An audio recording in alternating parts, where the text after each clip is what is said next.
Matapos ang pag-uusap ni na Kuya at Colette, agad siyang sinamahan ng kanyang mga bagong kaibigan. Ano kaya ang purpose nito, no? Nakalit.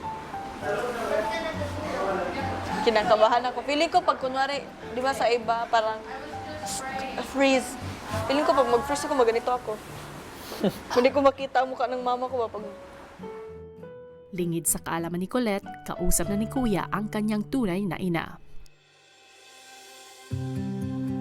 Hello po. Maaari po ba kayo magpakilala? Opo, ako po si Jocelyn Tampon. At ano po ang relasyon nyo kay Colette?